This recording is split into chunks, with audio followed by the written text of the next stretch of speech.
안녕하세요. 부동산 차트의 아인슈타인입니다.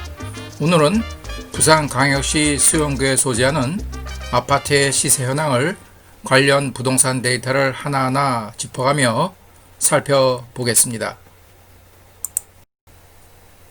보시는 화면은 KB국민은행 리본의 주간 KB주택시장 동향에 올라와 있는 아파트 시세를 전국의 지역별로 비교해 놓은 표입니다. 보시게 되면 지난주 대비 전국에서 제일 많이 오른 상위 지역으로 부산 수영구, 해운대구, 남구가 속해 있습니다. 부산 수영구의 경우는 무려 지난주 대비 1.83%나 오르는 지역으로 선정됩니다. 이번 화면은 부산광역시의 관할구만 살펴보도록 하겠습니다. 지난주 대비 금주의 아파트 매매 시세와 전세 시세가 어디가 높은지를 내림차순으로 정렬해 보니 아파트의 매매 시세는 수영구, 해운대구, 남구 그리고 진구, 동래구 순으로 높았으며 전세 시세는 부산 해운대구가 타구 대비 독보적으로 높음을 알 수 있습니다. 수영구의 경우 주간 단위 아파트의 매매 시세와 전세 시세를 지난 기간 대비 막대 그래프로 그려보니 최근 들어 많이 올랐음을 알 수 있습니다. 이번 화면은 아파트 매매 거래량입니다. 월간 단위로 매매 거래량을 막대 그래프로 그려보니 수영구의 경우는 지난 11월부터 금년까지 상당히 많이 증가하였음을 알 수 있습니다. 특히 해당 월의 거래량과 해당 월의 7년간의 월평균 거래량을 상대 비교해 보더라도 지난해 11월부터 현재까지 해당 월의 월 거래량이 7년간의 월평균, 해당 월의 월평균 거래량 대비 상당히 많이 증가했음을 알 수 있습니다. 이번 화면은 KB국민은행에서 국토교통부의 눈치를 보고 10월 말에 없앴던 주간 매매 거래 지수입니다. 몇 주도 안 돼서 다시 부활했죠. 보시게 되면 주간 단위로 부산광역시의 아파트 매매 거래는 10월 초부터 상당히 증가함을 알 수 있습니다. 이번에는 해당 지역의 부동산 수요의 원천인 지역의 총인구수 및 세대수 흐름을 살펴보겠습니다. 부산광역시 수용구는 지난 9월 기준 총인구수는 17만 7,266명이고 세대수는 8만 3,906세대로 최대치를 보입니다. 이번에는 부산시 수용구의 아파트 및 오피스텔의 적정 수요 대비 입주고 확정된 공급 물량을 상대 비교해 보겠습니다. 지난 2019년에는 지역의 해당 적정 수요 대비 입주 물량이 많았습니다. 올해 2020년에도 적정 수요 대비 많은 양의 입주 물량이 예정되어 있네요. 내년 2021년에는 해당 적정 수요 대비 적당한 수준입니다. 내후년 2022년 돼서야 해당 적정 수요 대비 입주 물량이 부족한 상황이네요.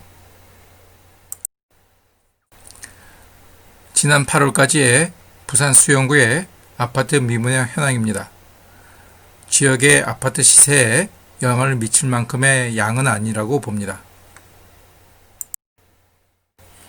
이번 화면은 아파트 매매 시장에서 매수자와 매도자 어느 파트가 더 많은지를 상대 비교해서 만든 지수입니다.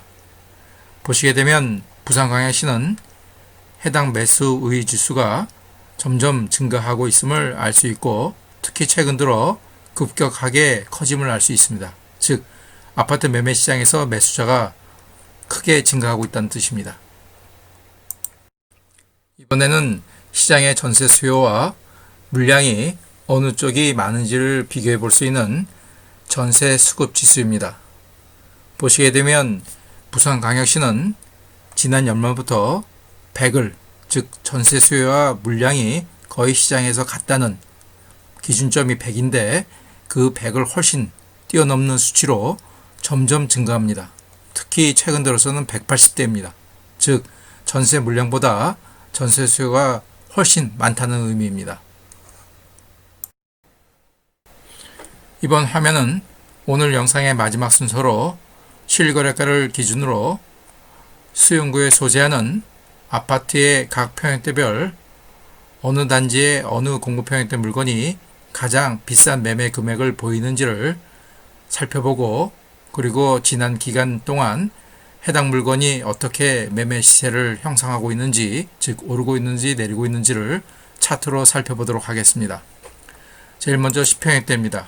10평형대에서는 남촌동에 소재하는 삼입비치 아파트 단지의 정형면적 41.52 평방미터 물건이 8억 원으로 제일 비싼 대장 단지입니다. 해당 단지의 10평형대 물건이 지난해부터 매월 월별 매매 최고 금액을 차트로 그려보니 우상향하며 많이 오르고 있음을 확인할 수 있습니다. 이번에는 20평형대입니다. 20평형대 역시 남촌동에 소재하는 삼입비치로 매매 금액이 12억 5천만 원입니다. 해당 단지의 해당 물건이 지난 기간 월별 최고 금액으로 차트를 그려보니 역시 더블 이상 올랐음을 알 수 있습니다. 30평형대입니다. 30평형대 역시 남촌동에 소재하는 삼입비치입니다. 매매 금액이 14억 4천으로 서울의 웬만한 아파트 대비해서 뒤지지 않습니다. 월별 최고 금액으로 차트를 그려보니 30평형대 역시 많이 올랐음을 확인할 수 있습니다. 40평형대입니다. 40평형대 역시 남촌동에 소재하는 삼입비치로 매매 금액이 19억 5천만 원으로 제일 비싼 대장 단지입니다. 역시 40평형대도 많이 올랐음을 알 수 있습니다. 이번에는 삼입비치 말고 30평형대에서 다른 아파트 한 2개 정도를 더 살펴보겠습니다. 광안동 소재하는 쌍용 예거 디오션, 그리고 남촌동에 소재하는 코오롱 하늘채 골든비치 30평형대로 시세가 어떻게 형성되고 있는지를 살펴보겠습니다. 우선 광안동의 쌍용 예가 디오션입니다. 광안동의 쌍용 예가 디오션 30평형대 역시 아주 예쁘게 우상하며 오르고 있음을 확인할 수 있습니다. 다음은 남청동 소재의 코오롱 하늘채 골든비치입니다. 남청동 소재의 코오롱 하늘채 골든비치 30평형대 역시 우상향하며 아주 예쁘게 오르고 있음을 확인할 수 있습니다. 오늘 영상은 여기까지입니다. 오늘도 오랜 시간 시청해 주셔서 감사드립니다. 또 다른 영상으로 찾아뵙겠습니다. 감사합니다.